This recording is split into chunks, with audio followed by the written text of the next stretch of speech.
အားလုံးပဲမင်္ဂလာပါရှင်ဒီနေ့မှာတော့ခိုင်းခေါ်မြန်မာပိုင်းရဲ့အခန်း1အပိုင်း3ကိုဆက်ပြီးတော့လေ့လာမှာဖြစ်ပါတယ်စာမျက်နှာအနေနဲ့ကတော့စာမျက်နှာ20တဲမှ4ကနေစပြီးတော့เนาะလေ့လာမှာပါပြည်သူ့စာရေးလုပ်ငန်းမှာဘေးကင်းလုံခြုံရေးကြက်မှတ်မှုတဲ့နော်လေးလာကြည့်ရှုရေးဆိုဒီမှာတဲ့စာချုပ်ကံပူပါရဲ့အခြေအနေကိုသိရှိရန်အတွက်လေးနဲ့စာတတိပြု၍ကြည့်ရှုခြင်းဖြစ်သည်ဒါလေးမှတ်မယ်နော်လေးလာကြည့်ရှုရဲဆိုတော့ပူပါရဲ့အခြေအနေကိုသိဖို့အတွက်နော်တတိပြုပြီးတော့ကြည့်တာနော်ဘယ်လိုမျိုးဆိုပူပါဒီနေ့နေကောင်းလားမကောင်းလားသူဒီနေ့ဘယ်လိုဖြစ်နေလဲတကြမှုရှိနေလားထိုင်မိုင်းနေလားပေါ့နော်အဲ့လိုမျိုးကြည့်ရမယ်ពេលလေးလက်ကြည့်ရှုမှုအသိရှိစာချုပ်ကံပူပါရဲ့နေနဲ့စသမှုတွေ့ရမှာတဲ့ပြဿနာရေးဝင်နေလေးလက်ကြည့်ရှုခဲ့တွေကိုအသုံးချရမယ်ဒါပါတော့ဘိုးဘဗာလေးတွေကြိုက်တယ်ပေါ့နော်သူကဘိုးဘအမြဲလေးလာကြည့်ရှုမယ်ဘိုးဘမနဲ့စားတော့ဗာလေးစားရတာကြိုက်တယ်သူပဲဟင်းလေးနဲ့ဆိုရင်တော့ထမင်းစားမြင်နေဆိုတာမျိုးပေါ့နော်အဲ့လိုဘိုးဘကိုလေးလက်ကြည့်ရှုခဲ့တာတွေကိုအသုံးချရမယ်အသုံးချပြီးတော့ဘိုးဘကြိုက်တာတွေနဲ့အဲ့လိုမျိုးပြဿနာမှုပေးရမယ်ပေါ့နော်လေးလက်ကြည့်ရှုခဲ့တဲ့များကိုမှတ်တမ်းတင်ပြီးဝန်ထမ်းအလုံးကိုအသိပေးမျှဝေရမယ်အဲ့ဒါဆိုရင်ဒီမှာလေးလက်ကြည့်ရှုတဲ့ဟာရောဘာလုပ်ဖို့လိုအပ်လဲမှတ်တမ်းတင်ဖို့လိုအပ်တယ်ပြီးရင်ဝန်ထမ်းတွေအားလုံးအသိပေးမျှဝေပေးရမယ်နော်ဘာလို့လဲဆိုတော့ကိုလေးလက်ကြည့်ရှုခဲ့တာဒီဘိုးဘဒီလိုရှေ့ချင်းချင်းနေရှိတယ်ဆိုရင်ကျန်တဲ့ဘိုးဘကျန်တဲ့ဝန်ထမ်းတွေအနေနဲ့လည်းသူတို့ duty ရှင်းတဲ့အခါမျိုးမှာဆိုရင်အဲ့ဒီဘိုးဘကိုရှင်းခဲ့ရတာပြီးဆောင်ချရတာပို့ပြီးတော့လွယ်ကူသွားမယ်ပေါ့နော်ဒီမှာလေးလက်ကြည့်ရှုရင်းနည်းလမ်းဒီမှာ2မျိုးရှိပါတယ်လေးလက်ကြည့်ရှုရင်းနည်းလမ်းဘယ်နှမျိုးရှိလဲနှစ်မျိုးရှိတယ်နော်ဒီလာကြည့်ရင်နီလန်နှစ်မျိုးရှိတယ်ပြီးစာကြောက်ကံပေါ်ပါနဲ့ပတ်သက်ဆက်ဆံခြင်းဖြင့်သတင်းဆက်လက်များရရှိနိုင်တယ်အဲဒါနံပါတ်1ကဆိုရင်စာကြောက်ကံပေါ်ပါနဲ့ပတ်သက်ဆက်ဆံခြင်းဖြင့်သတင်းဆက်လက်များရရှိနိုင်တယ်ပေါ့နော်စာကြောက်ကံပေါ်ပါနဲ့ပတ်သက်ဆက်ဆံခြင်းလေးလာကြည့်ရင်နီလန်နံပါတ်1ကစာကြောက်ကံပေါ်ပါနဲ့ပတ်သက်ဆက်ဆံခြင်းနဲ့နံပါတ်2ကတိုင်းတာခြင်းအဲဒါလေးလာကြည့်ရင်နီလန်ဘယ်နှမျိုးလဲဆိုရင်2မျိုးနံပါတ်1ကပေါ်ပါနဲ့ပတ်သက်ဆက်ဆံခြင်းရဲ့နံပါတ်2ကတိုင်းတာခြင်းရဲ့နော်ပေါ်ပါနဲ့ပတ်သက်ဆက်ဆံနေဆိုတာဘယ်လိုမျိုးလဲဆိုရင်ဒီနေ့ခဏကိုရှင်နေဘယ်လိုရှိလဲပေါ့နော်ဒီနေ့ဘာလေးစားခြင်းလဲပေါ့နော်ကွာအဲ့လိုမျိုးဘိုးသားနဲ့ဘိုးဘွားနဲ့ပေါင်းသက်ဆက်ဆံပြီးတော့လေးလာကြည့်ရှုတာရဲ့ပြီးရင်နောက်တစ်ခုကတိုင်းတာတယ်ဆိုတာကိုပူချိန်တိုင်းတာလို့နော်အဲ့လိုမျိုးပေါ့နော်တိုင်းတာတစ်ခုခုနဲ့တိုင်းတာပြီးတော့အဲ့လိုတိတာမျိုးပေါ့နော်အဲ့ဒါဆိုရင်နှစ်ခုပေါ့ပြောင်းကပြဿနာရေးဝန်ထမ်းကိုယ်တိုင်ကျမကြီးထိမ့်သိမ့်မှုเนาะကိုကဘဘကပြဿနာရမှာကွာကိုယ်တိုင်ကဘာလို့ဖို့ဘာဖြစ်နေဖို့လို့လဲကျမနေဖို့လို့လေเนาะကိုကဘဘကပြဿနာရမယ်ကိုယ်တိုင်ကရှူနာနေမယ်เนาะကျမကြီးမကောင်းအမြဲကျမကြီးနဲ့ဆိုင်နေပြဿနာဖြစ်နေတဲ့အခါမျိုးဆိုရင်အဆင်မပြေဘူးလေเนาะအဲ့ဒါကြောင့်မလို့ပြဿနာရေးဝန်ထမ်းကိုယ်တိုင်ကလည်းကျမကြီးကိုထိမ့်သိမ့်ဖို့လိုအပ်တယ်เนาะဒီမှာပြဿနာရေးဝန်ထမ်းကိုယ်တိုင်ကတဲ့ကျမကြီးကိုထိမ့်သိမ့်ဖို့လိုအပ်တယ်เนาะပြဿနာရေးဝန်ထမ်းကျမရေးကိုထိန်းသိမ်းမှုလိုရတယ်ပြဿနာရေးဝန်ထမ်းကိုယ်တိုင်မကျန်းမာလဲတဲ့ဘုံမကောင်းမွန်သောပြဿနာမှုကျင့်သုံးဆောင်ရနိုင်မည်မဟုတ်ပေတဲ့အာကကျမရေးကိုထိန်းသိမ်းရန်လိုအပ်တဲ့အချက်များနော်နံပါတ်1ကပြဿနာရေးဝန်ထမ်းကဘာဖြစ်တယ်လဲဒီမှာတွေ့ရနော်ခါနာတက်တယ်မှတ်မယ်နော်ပြဿနာရေးဝန်ထမ်းကဘာဖြစ်တယ်လဲဆိုရင်ခါနာတက်တယ်နော်ဘာဖြစ်လို့လဲဆိုတော့ဖိုးဖွားတွေလမ်းမလျှောက်နိုင်တဲ့အခါမျိုးပေါ့နော်တနေရာနဲ့တနေရာမေးချရှားနိုင်တဲ့အခါမျိုးဆိုရင်ဘိုးဘွားတွေကိုမပြီးတော့ရှေ့ရတတ်တယ်เนาะအဲ့လိုအနေအထားမျိုးမှာဆိုရင်ခန္ဓာတတ်တယ်เนาะမှန်ကန်တဲ့အသိပညာမှန်ကန်တဲ့ကျင့်သုံးဆောင်ရမှုတို့ဖြင့်ခန္ဓာခြင်းကိုကြိုတင်ကာကွယ်ရမယ်เนาะဒီမှာကြည့်အောင်ကိုယ်နေဟန်ထားနဲ့ခန္ဓာခြင်းเนาะဒီမှာဆိုခန္ဓာကိုယ်ယန္တရားစနစ်ကိုတဲ့အသုံးချခြင်းဖြင့်ခန္ဓာခြင်းကိုကြိုတင်ကာကွယ်ရရောက်တယ်အဲဒါဆိုခန္ဓာကိုယ်ယန္တရားစနစ်ကိုအသုံးချမယ်ပစ္စည်းတွေမှာတဲ့အခါမှာခန္ဓာကိုယ်နဲ့နိကစားထားပြီးတော့မမယ်ပေါ့เนาะဒီမှာပေါင်စားတဲ့အတွင်းကျက်သားအားတွေကိုပေါ့เนาะကျက်သားတွေအားကိုအသုံးပြုပြီးတော့မမယ်ဆိုရင်ခန္ဓာတာကိုကြိုတင်ကာကွယ်ရရောက်တယ်เนาะအဲဒါခန္ဓာခြင်းကိုကြိုတင်ကာကွယ်ဖို့အတွက်ဘာကိုအသုံးပြုရမလဲဆိုရင်ခန္ဓာကိုယ်ယန္တရားစနစ်ကိုအသုံးပြုရမယ်เนาะဒါလေးမှတ်ပါမယ်ပြီးရင်ဒီမှာဒီလိုပုံစံမျိုးเนาะပစ္စည်းကကိုယ်နဲ့အဝေးကြီးပေါ့เนาะအဝေးကြီးမှာထားပြီးတော့မပြီဆိုရင်စမ်းစီလို့ခါအားကိုစိုက်ရတယ်ကွာအဲ့လိုမျိုးဆိုရင်ခန္ဓာတက်တယ်ပြီးရင်ဒီမှာဆိုလဲခါအားယူစိုက်ပြီးတော့ပစ္စည်းကိုမနေတာเนาะဒီလိုနေထားမျိုးမှာဆိုလဲခန္ဓာတက်ပါတယ်ကြောင့်ခန္ဓာကိုယ်ယန္တရားစနစ်အခြေခံနေရမှာနော်ရှည်လျားခြင်းကိုပြဿနာမှုပြုသောနေရာနဲ့ဆက်ကြကံဘိုးဘဘေးကင်းလုံခြုံရနေတဲ့နော်အဲဆိုရင်ဘိုးဘကလည်းဘာဖြစ်ရမလဲဆိုရင်ဘိုးဘလည်းဘေးကင်းရမယ်နော်ရေလျားတဲ့ရေလျားခြင်းပြဿနာတဲ့အခါမှာဘိုးဘကိုယ်တိုင်ကလည်းဘေးကင်းဖို့လိုတယ်ပြီးပြဿနာမှုဝင်တဲ့ပေါ်လည်းဝင်ပြီးမှုကိုရှော့ချဖို့လိုအပ်တယ်ဘယ်လိုမျိုးလဲဆိုရင်ထားပါတော့ဒီဘိုးဘကိုမားတဲ့အခါမှာပေါ့နော်ဘိုးဘလည်းဘေးကင်းလုံခြုံရမယ်ပြီးကိုယ်တိုင်လည်းကိုယ့်အပေါ်မှာဝင်ပြီးမှုကိုရောကြစေဖို့အတွက်လိုအပ်တယ်နော်ခန္ဓာကိုယ်ယန္တရားစနစ်နော်ခန္ဓာကိုယ်ယန္တရားစနစ်ဆိုဒီမှာဆိုတော့ခန္ဓာကိုယ်ယန္တရားစနစ်ဆိုဒီမှာပဲနည်းဆိုဒါလေးဖြည့်ပြရမှာနော်အယိုးစုနဲ့ကြက်တာအပြန်လဲဆက်ဆက်မှုဖြစ်ပေါ်လာတော့ခန္ဓာကိုယ်လှုပ်ရှားပုံစနစ်ဖြစ်သည်နော်အဲဒါအယိုးစုနဲ့ကြက်တာအပြန်လဲဆက်ဆက်မှုဖြစ်ပေါ်လာတော့ခန္ဓာကိုယ်ဤလှုပ်ရှားပုံစနစ်ဖြစ်သည်နော် ခန္ဓာကိုယ်ရင်းတဲ့စနစ်ဆိုဒီမှာပဲနည်းဆိုရင်အယိုးစုနဲ့ကြတာပြန်လဲဆက်ဆက်မှုဖြင့်ဖြစ်ပေါ်လာတော့ခန္ဓာကိုယ်လှုပ်ရှားပုံစနစ်ဖြစ်သည်နော်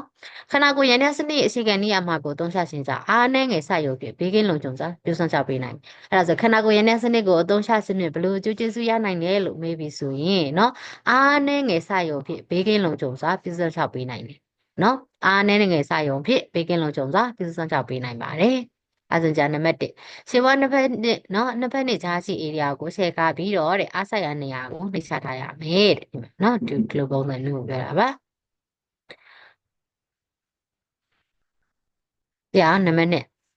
နော်ပြုစားကြမဲ့သူဘက်မှာအားဆိုင်ရာနေရာနဲ့နော်ဒီမှာပြုစားကြမဲ့သူဘက်ကအားဆိုင်ရာနေရာပြုစားကြမဲ့ခင်ရသူဘက်မှာအားဆိုင်ရာနေရာနှစ်ခုကနေကစားရှိရမယ်လွယ်အောင်ပြောမယ်ဆိုရင်ကိုကဘိုးဘွားမမစဘိုးဘွားနဲ့ကိုနေကနီကက်ကက်ရှိရမယ်နော်အားဆိုင်ရာနေရာနှစ်ခုကဘယ်လိုရှိရမလဲဆိုရင်နီကက်စွာရှိရမယ်ဒါလေးမှတ်မယ်နော်အားဆိုင်ရာနေရာနှစ်ခုကနီကက်စွာရှိရမယ်နော်ကိုပစ္စည်းတစ်ခုကိုပဲအစမ်းမကြည့်ကွာလေးရနော်ခဏကိုနဲ့ကက်ပြီးတော့မတာနဲ့ကိုရဲ့အဝေးကြီးမှာထားပြီးတော့မတာတဲ့နော်ဘုရားပုံပြီးအဆင်ပြေမယ်လို့ထင်မယ်နော်နီနီကက်ကက်မှာပြီဆိုရင်အားနဲ့ငယ်ပဲစိုက်ထုတ်ဖို့လိုအပ်တယ်နော်ဒီမှာစေပေါင်ဆတဲ့ကြီးမားတဲ့ကြက်သားစုကိုအသုံးပြုပါနော်ဒီမှာစေဒီမှာပေါင်ကြက်သားတွေအသုံးပြုပြီးတော့ဒီလိုမျိုးထွေးထွေးချင်းမသွားတာမျိုးနော်ဒီကြီးမားတဲ့ကြက်သားအသုံးပြုဒီမဲ့ဆိုရင်စမ်းစင်းလို့ဒီလိုကုန်းမြို့မှာတော့အခါမှာဝင်သွားပြီးဝင်ပြီးတော့အခါနာတက်တယ်နော်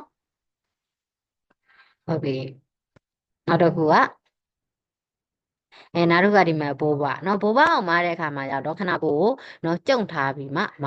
နော်ဘာဖြစ်လို့ခဏကိုကြုံထားပြီးမှမလဲဆိုဒီမှာကခဏကိုကြုံထားပြီးတော့မပြီဆိုရင်ဘဘကတိတိကျကျလေးဖြစ်ပြီးတော့မလို့လွယ်လေနော်ဒီမှာခဏကိုရှီကားလက်ကရင်နဲ့မပြီဆိုအဆင်ပြေနိုင်ပါမလားမပြေဘူးလေနော်အဲ့ဒါကြောင့်မလို့ခဏကိုကြုံထားပြီးတော့မပေးရပြီးရင်နံပါတ်5တွန်းထုတ်ခြင်းတက်မိမိနာကိုဆွဲယူခြင်းကိုပြုလုပ်ရမယ်နော်ခုနကရှေ့မှာပြောခဲ့ပြီးသားကွာအဆက်ရနေရနှစ်ခုကနီနီကက်ကက်ရှိရမယ်အဲ့ဒါနဲ့ပဲရှင်းပြီးစဉ်းစားလိုက်တွန်းထုတ်ပြီးဆိုရင်နော်ဘဘကကိုယ်နဲ့ဝေးသွားမှာလေနော်အဲ့ဒါဆိုတော့အဝေးယူထားပြီးတော့မာရအဆင်မပြေဘူးနော်ဆွဲယူပြီးဆိုရတော့ကိုယ့်ရဲ့အနီးနားကိုရောက်လာနော်အဲ့လိုမျိုးလေးမှတ်လို့ရတယ်နော်အဆက်ရနေကနီကွာစားရှေ့အောင်လေးဆိုရတယ်နော်ဘေးအောက်ကအဆက်ရနေရာကိုရေးလျားတဲ့အခါမှာရွေးနိုင်သည့်အထိကအလျာလိုက်ရွေးရပါမယ်အဲဒါဆိုရင်အဆက်ရနေရာရွေးတဲ့အခါမှာဘယ်လိုရွေးရမလဲဆိုရင်ရေးနိုင်တဲ့အထိကအလျာလိုက်ရွေးရမယ်နော်အဲဒါဆိုရင်အဆက်ရနေရာကိုရေးလျားတဲ့အခါမှာဘယ်လိုရွေးရမလဲဆိုရင်ရေးနိုင်သည့်အထိကအလျာလိုက်ရွေးရပါမယ်နော်တောင်းလိုက်မဟုတ်ဘူးနော်အလျာလိုက်ပါပြီးရင်အာကကြည့်ရ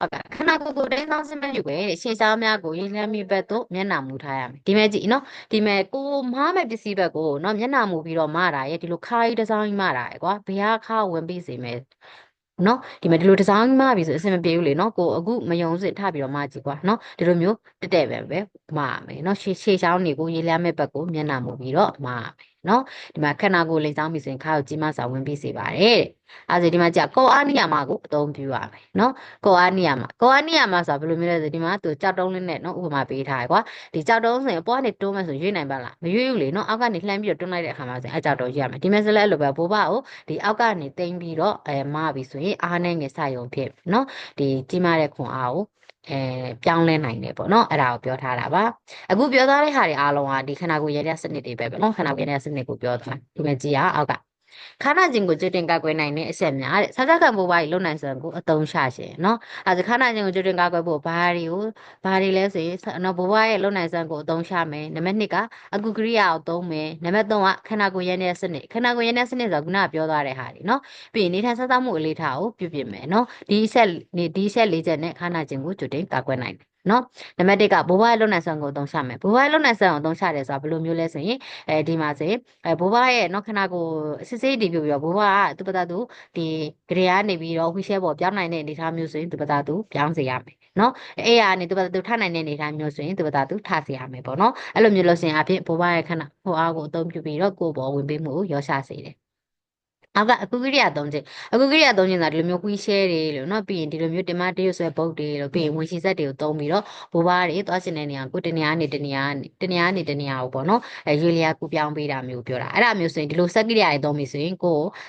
ပေါ်ဝင်ပြီးမှုရောကြစေတယ်နော်ပြီးရင်နံပါတ်3ကခန္ဓာကိုယ်ရန်တဲ့စနစ်ခန္ဓာကိုယ်ရန်တဲ့စနစ်ဆိုတာခုနကပြောခဲ့တဲ့ဟာတွေနော်ခုနကပြောခဲ့တဲ့အချက်တွေပါအဲ့ဒါတွေကိုအသုံးပြရမယ်ပြီးရင်နေနဲ့ဆက်သားမှုလေးထားကိုပြုပြင်မယ်နော်ကိုလည်းလှုပ်ရှားလုပ်မယ်နော်ကိုလည်းလှုပ်ရှားလုပ်ပြီးဆိုရင်ခန္ဓာကိုယ်ကြက်ခိုင်မယ်ပေါ့နော်အာဟာရနဲ့အပန်းဖြူနားယူမယ်နော်အာဟာရပြေဝစားမယ်အပန်းဖြူနားယူမယ်နော်အဲ့လိုမျိုးတင့်တော်တို့ပြုလုပ်ပြီးဆိုရင်လေခန္ဓာခြင်းကိုကြွတင်ကာကွယ်နိုင်ပါတယ် ဟုတ်ကစိတ်ကျန်းမာရေးထိန်းသိမ်းမှုနော်ပြဿနာရေးလို့ကိုဆက်လက်လောက်ကင်နိုင်ရင်တဲ့ပြဿနာရေးဝန်ထမ်းကိုယ်တိုင်စိတ်ကျန်းမာရေးကိုထိန်းသိမ်းရန်လိုအပ်တယ်ခုနကတော့ပြောတာခန္ဓာကိုယ်ကျန်းမာရေးအခုဒီမှာစိတ်ကျန်းမာရေးနော်စိတ်ကျန်းမာကိုလည်းထိန်းသိမ်းဖို့လိုအပ်တယ်စိတ်တော့ကနဲ့ပူပန်မှုများကိုတယောက်တည်းစိတ်မဲ့ခံစားခြင်းမပြုစေလိုပါဆိုရင်ကိုကတခုခုအလုပ်ထဲမှာအဆင်မပြေတာပေါ့နော်တခုခုကိုဝမ်းနည်းစရာရှိတာမျိုးဆိုရင်တယောက်တည်းစိတ်မဲ့ခံစားတာမျိုးမလုပ်ရဘဲနဲ့နော်တကယ်ချင်းနေပြီးကိုယ့်ရဲ့စံပိုင်းနေနဲ့ပေါ့နော်အဲ့လိုဆွေးနွေးတိုင်ပင်ရမယ်ပေါ့နော်ဒီမှာပေါ့နော်စမ်းစစ်လို့ဒီအလုပ်တစ်ခုဝင်မယ်ဆိုရင်ကွာ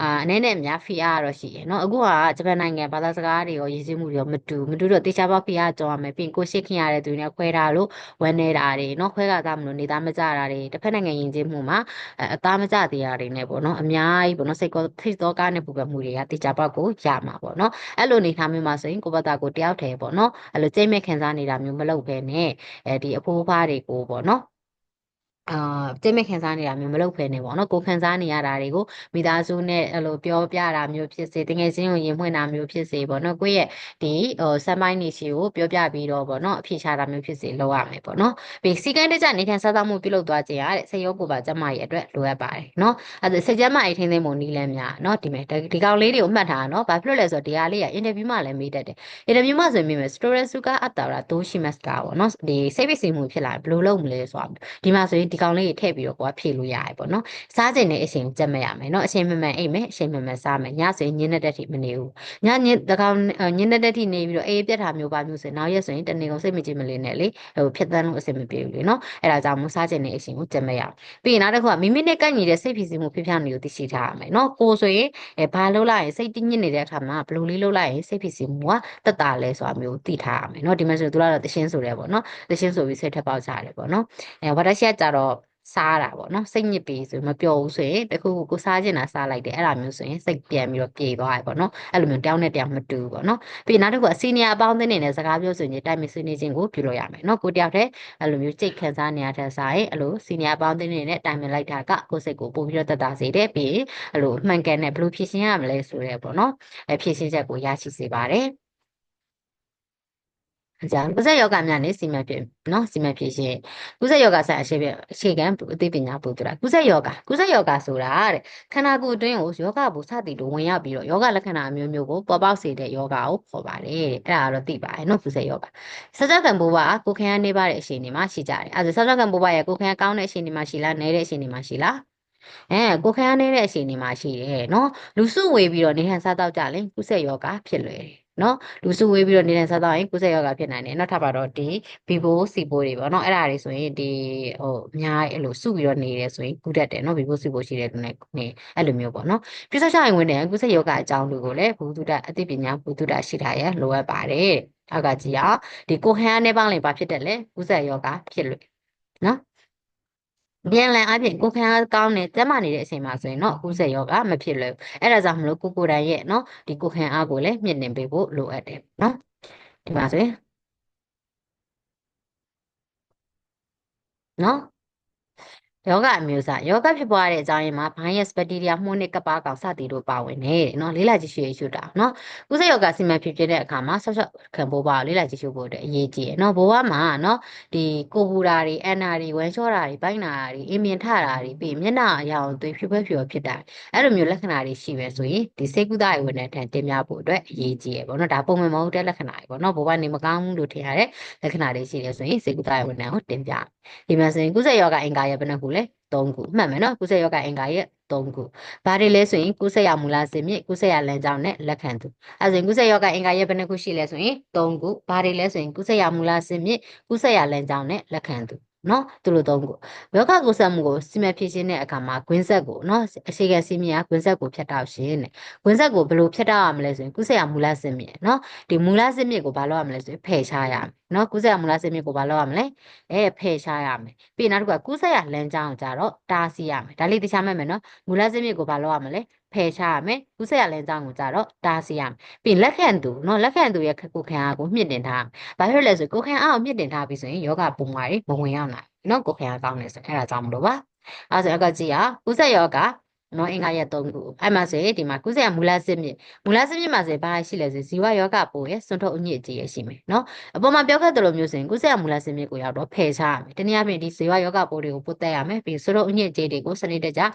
လို့စွန့်ပစ်ခြင်းအပြင်ပေါ့နော်ဒီကုသယောဂတွေကိုကာကွယ်နိုင်တယ်နောက်တစ်ခုကကုသရလမ်းကြောင်းရောက်တော့တားဆီးရမယ်ဒီမှာလက်တွေအရာဝတ္ထုတွေအစားအစာတွေနော်ဒီလက်ဆိုရင်လည်းအမြဲတမ်းလက်အဲ့လိုဆေးတာလို့နော်ဒီအဲ့လိုအရာဝတ္ထုတွေဆိုရင်လည်းအဲ့လိုပုတ်တက်ပြီးမှကင်တွယ်တာမျိုးအစားအစာတွေဆိုရင်လည်းတခြင်းလက်ဆက်တဲ့အစားအစာတွေပဲစားတာမျိုးပေါ့နော်အဲ့လိုမျိုးလုပ်ပြီးတော့ကုသယောဂါတွေကိုတားဆီးမယ်နော်ကုသလမ်းကြောင်းတားဆီးမယ်ပြီးနောက်တစ်ခါလက်ခံသူမှာဘယ်သူပါလဲဆိုရင်လူနဲ့တရိษံနော်လက်ခံသူကလူနဲ့တရိษံနော်လူလက်ခံသူရတော့ဘာလုပ်ရမလဲဆိုရင်ကိုခံအားကောင်းအောင်ပြုလုပ်ထားပေးရဒီမှာမိတတ်တာကုသမူလစင်းမြစ်ဆိုတာဘာလဲဘာတွေပါလဲဆိုရင်ဇီဝယောဂပုံနဲ့စွန့်ထုတ်အညစ်အကြေးပါတယ်နော်ကုသလမ်းကြောင်းမှာရတော့ဘာတွေပါလဲဆိုရင်လက်အရာဝတ္ထုနဲ့အစားအစာတွေပါမယ်ပြီးလက်ခံသူမှာကြတော့လူနဲ့တရိษံပါမယ်ဒါလေးမှတ်ထားရမယ်နော်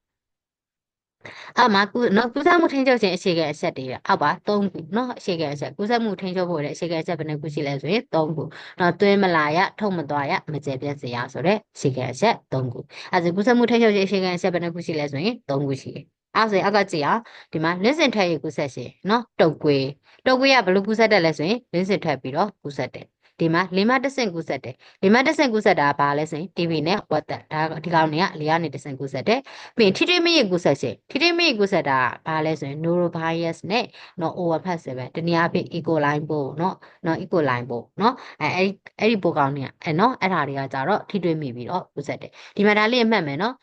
ဒီမှာဘယ်လိုမေးတယ်လဲဆိုရင်နော်လေမတဆင့်ကူးဆက်တတ်သောယောဂမှာတုပ်ကွေး TB ဝက်သက် norovirus ဆိုပြီးတော့ပေးထားတယ်အဲ့ဒါဆိုရင်ကအဖြစ်မှန်ပါရွေးပြရမလဲTB ဝက်သက်ကိုရွေးပြရမယ်ပြီးလွတ်စင်ထိုက်ကိုဆက်တက်သောယောဂမှာဆိုရင်တုတ်ကွေး TB ဝက်သက် norovirus ပေးထားရင်ဘယ်ဟာရွေးရမလဲတုတ်ကွေးရွေးရမယ်ပြီးရင်နောက်တစ်ခုအပြန်လှန်မေးတတ်တာကနော်တုတ်ကွေးသည်မိတို့ကူးဆက်တဲ့နည်းဆိုပြီးတော့မေးတတ်တယ်အောက်ကနေပေးထားမယ်လွတ်စင်ထိုက်ကူးဆက်ခြင်းလီမတ်တဆင်ကူးဆက်ခြင်းထိတွေ့မိကူးဆက်ခြင်းဆိုပြီးပေးထားတတ်တယ်အဲ့လိုမျိုးဆိုရင်ဘယ်ဟာရွေးပြရမလဲလွတ်စင်ထိုက်ကူးဆက်ခြင်းကိုရွေးပြရမယ်ပေါ့နော်အဲ့လိုမျိုးလေးနော်ကိုကအားကြောင့်မို့တွဲပြီးတော့မှတ်ထားပါမယ်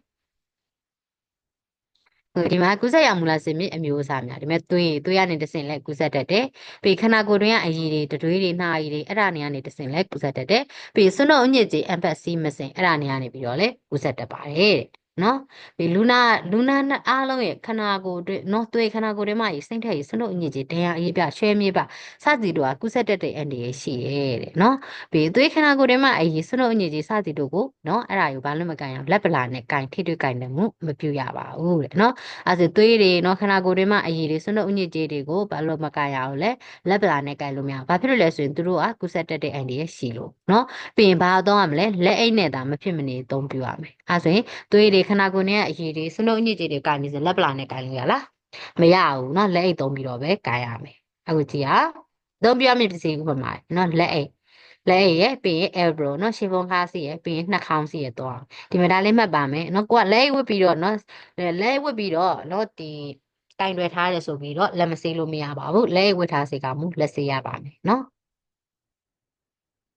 အခါကျရင်နှာခေါင်းစည်းကိုမှန်ကန်စွာအသုံးပြုနေတဲ့เนาะဒီမှာနှာခေါင်းစည်းသုံးတဲ့အခါမှာနှာခေါင်းကနေပြီးတော့မေးစိတ်အထိဖုံးအုပ်ရမယ်เนาะနှာခေါင်းစည်းသုံးတဲ့အခါမှာဘယ်လိုသုံးရမလဲနှာခေါင်းကနေပြီးတော့မေးစိတ်အထိဖုံးအုပ်ရမယ်เนาะဒီမှာဆိုရင်ဒီလိုမျိုးလေးပေါ့เนาะ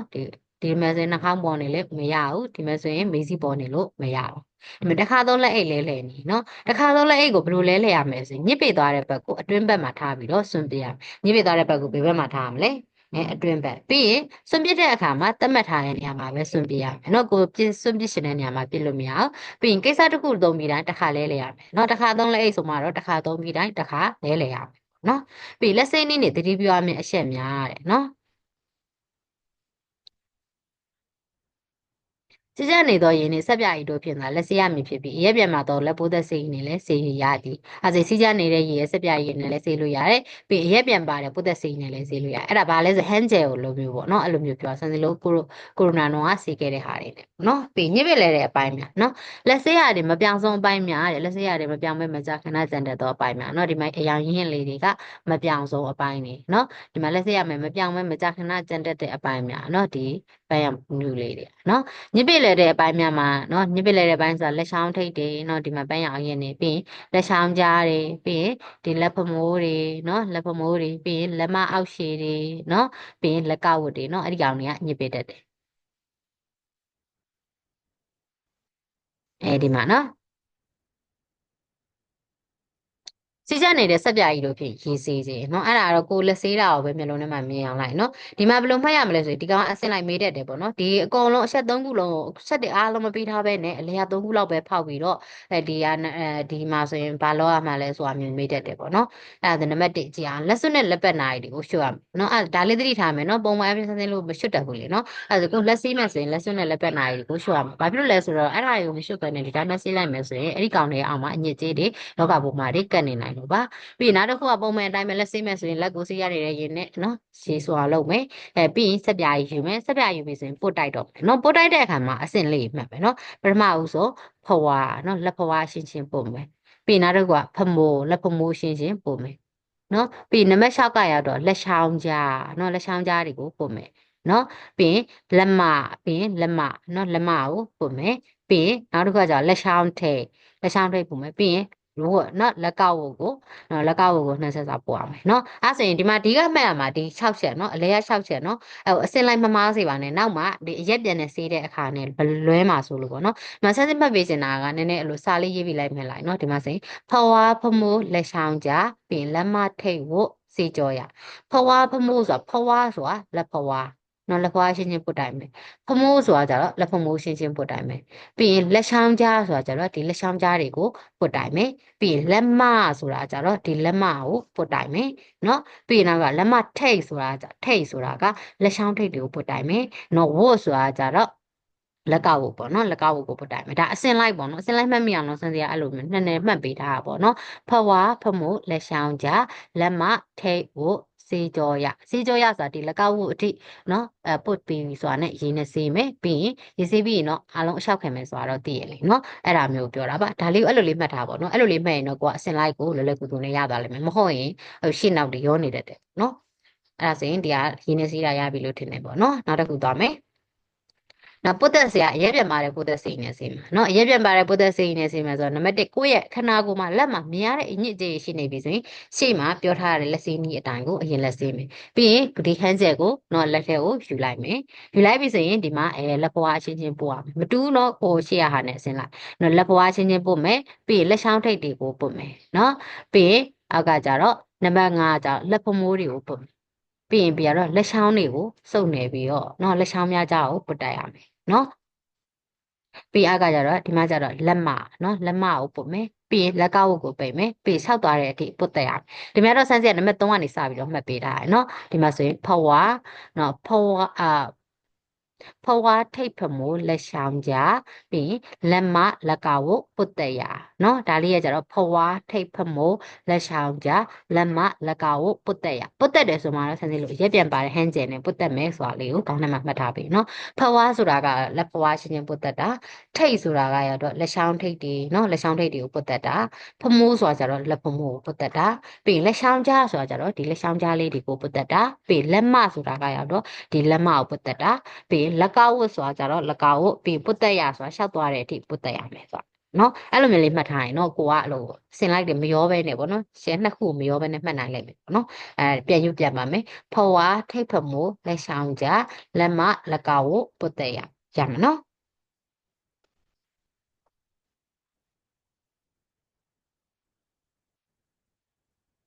ဒါဆိုရင်မတော်တဆမှုတားဆီးကာကွယ်ရင်ဘေးကင်းလုံခြုံရင်အစီအမံများတယ်နော်စားသောက်ခံပိုးပွားများအသက်အရွယ်အိုမင်းခြင်းမတန်ဆန်းခြင်းရွှေခြင်းတို့ကြောင့်မတော်တဆမှုဖြစ်လေတဲ့အနေအထားမှာရှိကြအသက်ကြီးပြီးလက်ငါးငါးမရှောင်နိုင်ဘူးနော်နော်တောင်မွေးရသုံးရတယ်တောင်မွေးမသုံးနိုင်တဲ့အခါမျိုးမှာဆိုရင်လေကျသွားတာမျိုးပေါ့နော်အလိုဖြစ်တတ်တယ်နော်ပြီးရင်မျက်စိရမှုန်လို့ဂျိုင်းခွက်တွေမြင်ပဲနဲ့ဂျိုင်းခွက်တွေပြုတ်ကျပြီးလဲတာမျိုးပေါ့နော်ပြီးလေကျခြင်းတွေပြုတ်ကျခြင်းကိုကာကွယ်တာစီစဉ်စားသောက်ခံပိုးပွားနေတဲ့စားသောက်မှုပြုလုပ်တဲ့အခါမှာရွေလျားခြင်းတွေကူပြောင်းခြင်းကိုမကြာခဏဆိုသလိုပြုလုပ်ရပါတယ်တဲ့ ထို့ကြောင့်မတော်တဆမှုများဖြစ်ပွားတတ်တယ်။နော်ဒီမှာဘိုးဘွားရဲ့အခြေအနေကိုမကြာခဏလေ့လာကြည့်ရှုရမယ်နော်။ဒီမှာဒါလေးမှတ်မယ်နော်။ဆောက်ရှောက်ကန်ဘိုးဘွားတွေကအမြဲတမ်းနော်လုံနိုင်ခဲ့တဲ့အရာပဲမလုံနိုင်တဲ့အခါလည်းရှိတတ်တယ်နော်အဲ့တော့ဘိုးဘွားကမနေ့တိုင်းသူ့ပစားသူအဲ့ရထနိုင်ပေမယ်လို့နော်တခါတလေမထနိုင်တဲ့အနေအထားမျိုးလည်းရှိတယ်နော်ဘိုးကသူကတော့ထနိုင်ပါတယ်ဆိုပြီးတော့ကိုကပြစ်မထားရဘူးတခါတလေသူတို့လုံနိုင်တဲ့အရာတွေပဲမလုံနိုင်တဲ့အရာတွေရှိတာဖြစ်မလုံနိုင်တာတွေမလုံနိုင်တဲ့အနေအထားမှာလည်းရှိတာဖြစ်တဲ့အတွက်ကြောင့်မို့ကိုကဘိုးဘွားအမြဲတမ်းနော်ကြည့်စောင့်ရှောက်ကြည့်ရှုနေဖို့လိုတယ်။ဒါကြည့်ရှုနေဖို့လိုတယ်။နောက်တစ်ခုက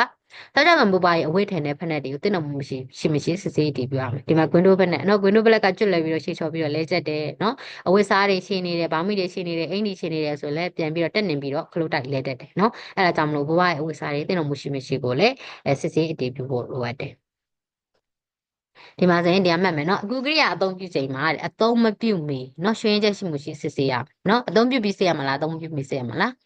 းအသုံးမပြုမီစစ်ရမှာเนาะအဲ့ဒါမှเนาะအခုကရွှေရင်ချက်ရှိတယ်ဆိုရင်အဲ့လိုမြင်မြင်ကိုကအဲ့လိုဒီရွှေရင်ချက်မရှိတဲ့ဟာနဲ့ပေါ့เนาะလဲလို့ရမှာပေါ့เนาะအဲ့ဒါကိုကိုကအဲ့လိုတုံရွှေနေတယ်ကိုကမစစ်ဆေးပဲနဲ့ဘဝတင်ပြီးတော့တွန်းလိုက်တယ်ဘရိကမမေ့ဘူးเนาะစေချေရောစီးတဲ့အခါမှာဒလင်းကောက်ပြီးပြုတ်ကျသွားတာမျိုးဆိုရင်အဆင်မပြေဘူးအဲ့ဒါကြောင့်အခုကိရိယာအသုံးမပြုခြင်းเนาะအသုံးပြုတဲ့အခါမှာအသုံးမပြုမီမှာကျွတ်တိစစ်ဆေးဖို့လိုအပ်တယ်ပြီးအခုကိရိယာပျက်စီးနေလေမတော်တဆမှုဖြစ်ပွားမိအကြောင်းရင်းတည်းဖြစ်လာပြီတဲ့အဲ့ဒါတော့ခုနကပြောခဲ့တဲ့အောင်เนาะ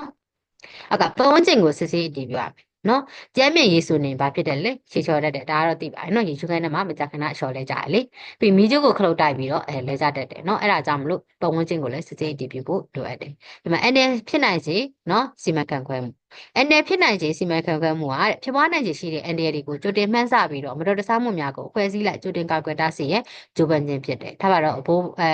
ဒီ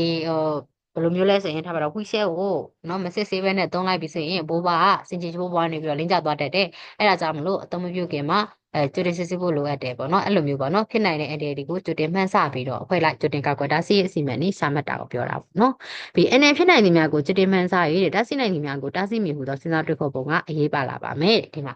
NDA ကိုသိရှိနိုင်ရန်မှာမှတ်တမ်းများကိုမှန်ကန်စွာမှတ်တမ်းတင်ထားရမယ်တဲ့မတော်တဆမှုများကိုကြိုတင်ကာကွယ်ရန်ဘာတွေကအရေးကြီးလဲဆိုရင်မှတ်တမ်းတွေကအရေးကြီးတယ်ဒါဘယ်လိုမျိုးလဲဆိုရင်အောက်ကနော်အောက်ကဥပမာလေးကိုကြည့်အောင်စမ်းစစ်လို့အောက်ကဥပမာနဲ့တွေ့ရှင်းပြဒီမဲ့နော်ဘိုးဘကကနေကနေပြီးတော့ဒီဝီရှဲပေါ်ရေးတဲ့အခါမှာလဲကြတော့မလို့ဖြစ်သွားတယ်အဲ့ဒါဆိုရင်ကိုမှတ်တမ်းရေးရမယ်နော်။ဘာဖြစ်လို့ဘိုးဘလဲကြတော့မလို့ဖြစ်သွားတာလဲ။ဝီရှဲကိုဗရိမအုပ်လို့လား။နော်ဗရိဆွဲဖို့မေ့သွားခဲ့။အဲဒါဆိုမှတ်တမ်းတင်ထားမယ်။အဲ့ဒီမှတ်တမ်းကိုကိုကနော်ဒီလုပ်ဖော်ကိုင်ဘက်တွေကိုမျှဝေပေးရမယ်။ဘာဖြစ်လို့လဲဆိုတော့ဒီဟိုသူတို့တွေကကိုလိုအမှားမျိုးကြုံဘူးချင်မှကြုံဘူးနိုင်မယ်ကွာကိုကမှတ်တမ်းရေးထားပြီးတော့မျှဝေခြင်းအပြင်သူတို့လည်းဒီလိုမတော်တဆမှုတွေဖြစ်တတ်ပါလားဆိုရင်ပြုတ်ပြီးတော့ပေါ့နော်သူတို့နောက်တစ်ခါအဖိုးဖွားတွေကိုပြုဆက်ဆောင်မှုပေးတဲ့အခါမျိုးမှာဆိုရင်အဲ့လိုမျိုးပေါ့နော်ဒီလိုအဲ့လိုဘယ်လိုပြောမလဲဒီလိုအမှားမျိုးမဖြစ်အောင်လို့သူတို့သတိထားပြီးတော့ကြိုပြီးတော့ပြင်ဆင်တတ်သွားပြီပေါ့နော်ကြိုပြီးတော့ကာကွယ်နိုင်သွားပြီနော်အဲ့ဒါကြောင့်မလို့ကိုကတခုခုပေါ့နော်ကိုမျက်မြင်ပေါ့နော်ကို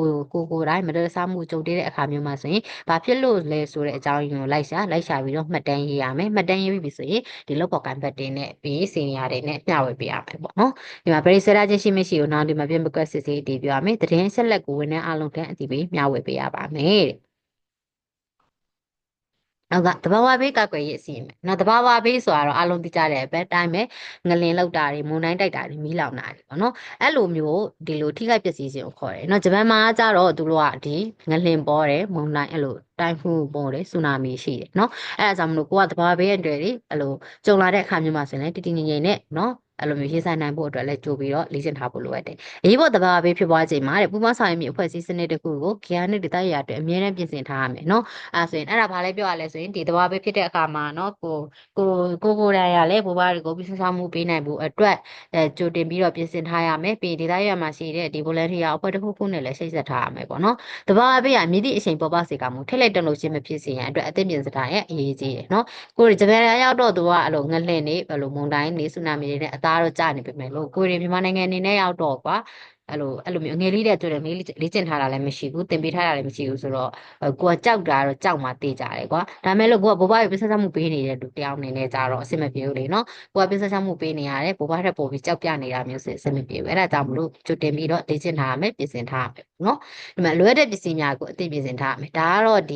ီအရေးပေါ်အိတ်ပေါ့နော်ဒီအရေးပေါ်အိတ်လုပ်တဲ့အခါမှာဒီလိုဒီပစ္စည်းတွေထည့်ရမယ်ပေါ့နော်ဒီမှာဘူတူတာတစ်ခုပြောချင်တာကဂျပန်မှာဆိုရင်သူတို့ကတစ်ခုခုပေါ့နော်ဒီ emergency bag ပြင်တဲ့အခါမှာဆိုရင်သူတို့က3ရက်စာပြင်တယ်။ဘာဖြစ်လို့လဲဆိုတော့သူတို့ကဒီသဘောအပိတ်ဖြစ်ပြီးပြီဆိုရင်လက်မဆက်တဲ့ရေးတွေပျက်စီးမှဖြစ်တဲ့အတွက်ကြောင့်မလို့သူတို့ရှိရကယ်ဆယ်ရေးတွေရောက်ဖို့အတွက်အနည်းဆုံး3ရက်ကြာတယ်လို့အားလုံးခံမှန်းကြလို့အဲ့ဒီ3ရက်အတွင်းကယ်ဆယ်ရေးမလာခင်3ရက်အတွင်းမှာသူတို့နေထိုင်စားသောက်နိုင်ဖို့အတွက်3ရက်စာကိုကြိုတင်ပြီးတော့ပြင်ဆင်ထားတယ်လို့ပြောကြပါတယ်။ဒါကတော့ဘူးစုတာပေါ့နော်။ဒီမှာဆိုရင်လည်းမီးဘေးကောက်ွယ်ရေးတွေကိုလည်းကြိုပြီးတော့လေ့ကျင့်ထားရမယ်ပေါ့နော်။ အဲ့ဒါဆိုရင်ဒါကပေါ့ခိုင်ကော့မြန်မာပိုင်းရဲ့เนาะအခန်း1ရဲ့အပိုင်း3ထိကြည့်ပြီးသွားပြီပေါ့เนาะစာလည်းတခြားလောက်ထားဖို့လည်းတိုက်တွန်းပါတယ်ဒီတခြားလည်းလိုက်လောက်ထားမယ်လို့လည်းယုံကြည်ပါတယ်နားမလည်တာရှိတယ်ဆိုရင်လည်းဒီမေးခဲ့လို့ရတယ်ပေါ့เนาะအဲ့လိုအားရရှင်လေးပြန်ပြီးတော့ဖြေထားပေးပါမယ်ဒီမှာဆိုရင် highlight တားထားတဲ့အကြောင်းအရာတွေเนาะဒီတေချာရှင်းပြတဲ့အကြောင်းအရာတွေကိုနားလည်တဲ့အထိဖတ်ပေါ့เนาะမြန်မာပိုင်းကအရင်ကြက်စရာမလိုပါဘူးဖတ်တာနဲ့အဆင်ပြေပေါ့เนาะโอเคအဲ့လို highlight တားထားတဲ့ဟာတွေကတော့စာမေးပွဲမှာအဲ့လိုဟိုမကြာခဏမိတက်တဲ့ဟာတွေပေါ့เนาะအဲ့ဒါလေးတွေတော့တေချာဦးစားပေးကြည့်စီတင်ပါတယ်ဟုတ်โอเคအားလုံးတော့တားတဲ့နေ့လေးအားလုံးတားတဲ့နေ့လေးဖြစ်ပါစေနောက်ရက်တွေမှာနောက်ဗီဒီယိုတွေမှာပြန်ပြီးတော့ဆုံပါမယ်ရှင့်